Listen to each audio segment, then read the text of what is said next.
What's up, guys? Kevin or the Sports Geek here, and in this video I'm going to go over some PGA lineups from this past weekend's Puerto Rico Open and show you guys how I created the lineups using Fantasy Labs. So I had a big weekend this past weekend. Won the Club Pro, came in first and sixth. This is a $333 contest, so I won $25,000 for first and $4,000 for sixth.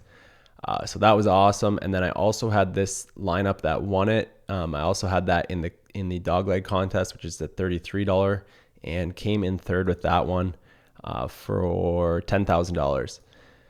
So huge weekend for me. Felt great. First time winning a big GPP in a while. It's obviously really tough to do.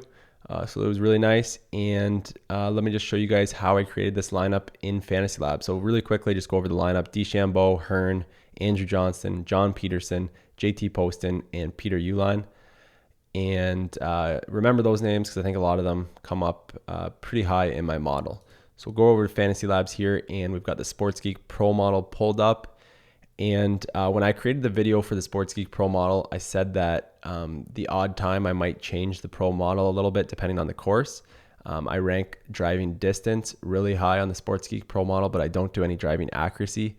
And 9 times out of 10, that's how I leave it. But for this course, I felt that driving accuracy might play a little bit of a factor into the scoring. So I created a variation of the Sports Geek model. If you come down here, you can see I changed long-term driving distance from 5 to 3 and then bumped up driving accuracy to 2. And then recent driving distance, I went down from 10 to 5 and bumped up driving accuracy to 5. So that's a very small tweak that I'll sometimes do if the course needs some driving accuracy. And you can see here the list of players isn't too much different. A lot of the same guys are towards the top of the models. Just kind of changes around the order of some of the guys. But usually most of the same golfers are towards the top of the model. So for this week, I use this driving accuracy model.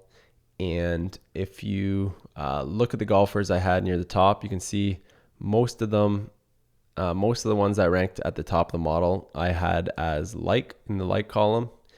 There's a couple guys here that I clicked the unlike button or whatever. I wanted to fade Wesley Bryan. I wanted to fade Chris Kirk, who ranked pretty well. A couple of these guys here that still ranked pretty well, but I didn't want them in my lineup. So the first thing I'll do is I'll go through and I'll go to quick actions, click unlike all, and then I'll start clicking the golfers that I like. And I'll get my pool of golfers and I'll come over to my pool. And then in here, I'll have all of the golfers that I like for the week. And when I'm doing more lineups, like 150 or something that I sometimes do, we'll usually be able to get most of these golfers into the lineups. I'll usually make sure that they're in at least a couple. But for the Club Pro, I did 10 lineups, and I knew that some of these golfers wouldn't be able to get into the lineups, which was fine by me. I would just let the model kind of sort out who's in lineups based on my exposure and their ratings. So I went ahead. The next thing I do after I get my player pool, I'll set some exposures, usually a min and max for each player. So if I want Luke List in around 1 to 2 of my 10 lineups or 10 to 20%, I'll set him 10 to 20. I usually give about a 10-point range, maybe 10 to 30% range. So for this one, it was 10 to 20. For Graham Dillette, it was somewhere around 30 to 60. JT Poston 40 to 60, Trey Mullinax 20 to 40. So you can see the different exposures I'll set. Sometimes I won't set a minimum. So if I don't care if this guy's in 0 lineups, I won't set a minimum at like 5 or 10. Just leave it blank. Same with Andrew Johnston. I wanted him in a max of 25% of the lineups, but I didn't care if he wasn't in any. So I don't know if these were the exact exposures. I believe these might be the exposures I set for the dog leg contest. So after I did my Club Pro lineups, I came in here and I created 20 or 15 more lineups for the dog leg, entered those in, and then also entered some of my Club Pro lineups in.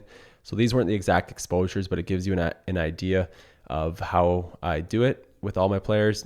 So I'll come down here and see for this guy, I had him 1 to 10%. So I wanted him in at least one lineup, but I wouldn't have cared. So let's say this was for the dog leg where I was creating 20 lineups. I didn't care if he was in only one lineup, but I wanted him in a lineup. So I set that to 1. For Jonas Blixt, I did not set a minimum. So that meant I didn't really care if he was excluded from the lineups that it generated. So that's what I'll do, set the exposures, get my golfers, and then come to build lineups, generate lineups. And for the Club Pro 10 lineups, I went to 10. For golf, we're always generating by rating. Diversification, I wanted this very high. I went to, I think, 9. Just because I had a ton of different golfers in my player pool, and I wanted to try to get as many of them in the lineups as I could. And then max salary cap, I usually set that to like, sometimes I'll do 99.9. I think this week I did 99.5, just to get a little different of golfers, just because I knew that a lot of my golfers too were pretty cheap priced. Max exposure, I believe I had it at 70% this week. I didn't care if a lot of the guys were in maybe 6 or 7 of my 10 lineups, just because the field was a lot weaker. And I thought some of the guys, I thought like a guy like Graham Dillette, who's generally pretty good on the PGA Tour, I thought he would maybe play really, really well. So I didn't care if he was in about 50 to 70% of my lineups. I think he ended up in about 50%, which hurt me because he missed the cut. But this was a week where I kind of went higher on the exposure. And then what I'll do is I'll click generate lineups, and I'll come down here to exposures, and it shows you the golfers that you have in your lineups up here. So let's say that you had maybe 35 golfers in your player list. You can see here that 5 guys were left out. You might want to go back and check which golfers those were, because maybe you did want some of those golfers in your lineups, but maybe some of them were just the guys like Cameron Percy here, who I didn't set in a minimum exposure to, and I didn't really care if he wasn't in one of the 10 lineups. But that's something I'll usually check. And then I'll go through here and I'll check out their exposure, and I'll check out where I wanted them, and I'll see if any of them are outside of the range that I wanted them. So going down here, everything looks pretty good so far. But let's say that there was something that was off. Let's say down here, Martin Flores, we wanted him in 20 to 40. Because we're only doing 10 lineups, it's tough to get the proper exposures. Everything was actually pretty good. But a couple of these guys here were a little under where I wanted. These 3 guys, it looks like. So what I would normally do if I did want him in, let's say I wanted him in 40% of my lineups, I had him 20 to 40, and I wanted him closer to the 40% mark, and he's only in 10, I might come back and go 30 to 40, save that exposure, and then generate lineups again. And I'll kind of just keep tweaking with the exposures and try to get everything as close to what I want it as I can. I know with so many golfers and only 10 lineups, it's pretty tough. But let's say I was happy with that. Where's Nick Taylor at? So Nick Taylor's up at 20 now. So let's say that's fine with me. I'm fine with that, and I'm fine with these lineups. I'll go ahead and save the lineups and then export them to DraftKings.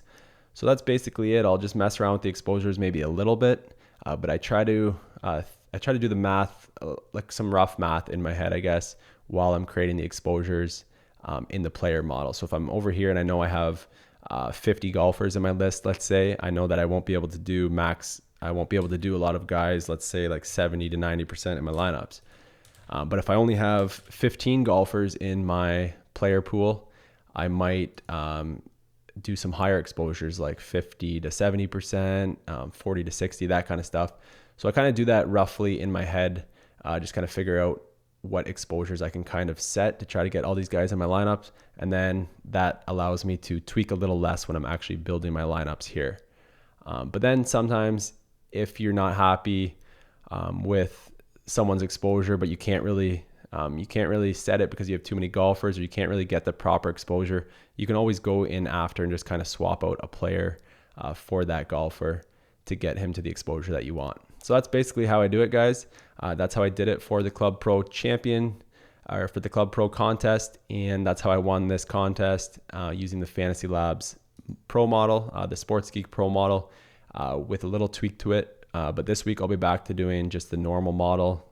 This week's Houston Open doesn't really rely on driving accuracy. So I'll be back to the pro model, and I'll be using the lineup generator to create lineups and hopefully win again this week. So good luck to you guys this week. Hope this video was helpful, and talk to you guys later.